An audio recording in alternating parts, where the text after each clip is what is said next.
जैसलमेर के the burning बस हादसे ने पूरे राजस्थान को हिला दिया है। वो बस जो सवारियों को मंजिल तक ले जाने निकली थी, खुद राख बन गई। अब इस हादसे की जांच में ऐसे ऐसे खुलासे हुए हैं जो लापरवाही की हदें पार कर रहे हैं।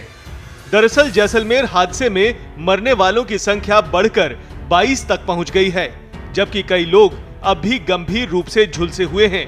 हादसे के बाद जब बस के कंकाल की पड़ताल की गई तो पता चला कि बस में इमरजेंसी गेट को बंद करके एक्स्ट्रा सीट लगा दी गई थी।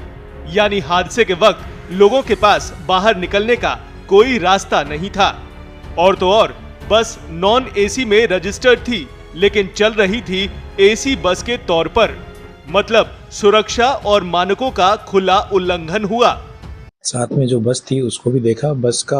बस बॉडी कोड के अकॉर्डिंग उसमें काफ़ी सारे उल्लंघन उसमें मिले हैं, जैसे इमरजेंसी गेट का नहीं होना या उसके आगे सीट लगा देने करके बंद कर देना, और उसको गाड़ी को बढ़ा करके उसमें अतिरिक्त स्लीपर और सीट बना लेना। इस तरह के उल्लंघन उसके अंदर मिले हैं। बस से नॉन एसी में रजिस्टर्ड होकर एसी के रूप में संचालित हो रही थी, तो बाकी उसके अंदर जो पर्दे और जो बाकी मटेरियल यूज किया गया था वो भी मानकों के अनुरूप नहीं होने से वो जल्दी उसमें आग पकड़ ली उसने, और उसी ये घटना उसमें हुई। इधर ट्रांसपोर्ट विभाग ने जैसे ही ये जानकारी पाई, पूरे जिले में बसों की पड़ताल शुरू हुई। कुल 1400 बसों की जांच में 160 बसों को जब्त किया गया है। इनमें से ज्यादातर बसों में बॉडी कोड यानी सुरक्षा मानकों का उल्लंघन पाया गया।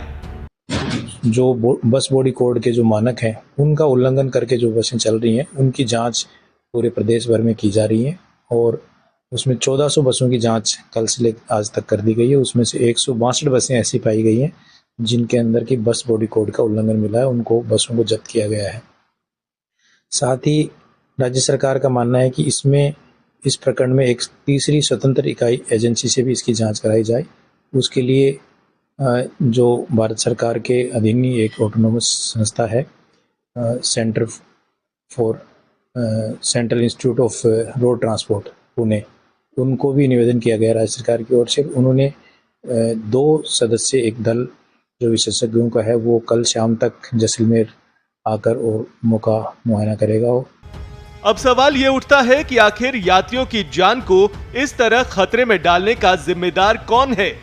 क्या ये महज एक हादसा था या सिस्टम की नाकामी का सबूत? सरकार ने जांच के आदेश दे दिए हैं, लेकिन जिन घरों के चिराग बुझ गए हैं उनके लिए ये जख्म शायद कभी नहीं भरेंगे।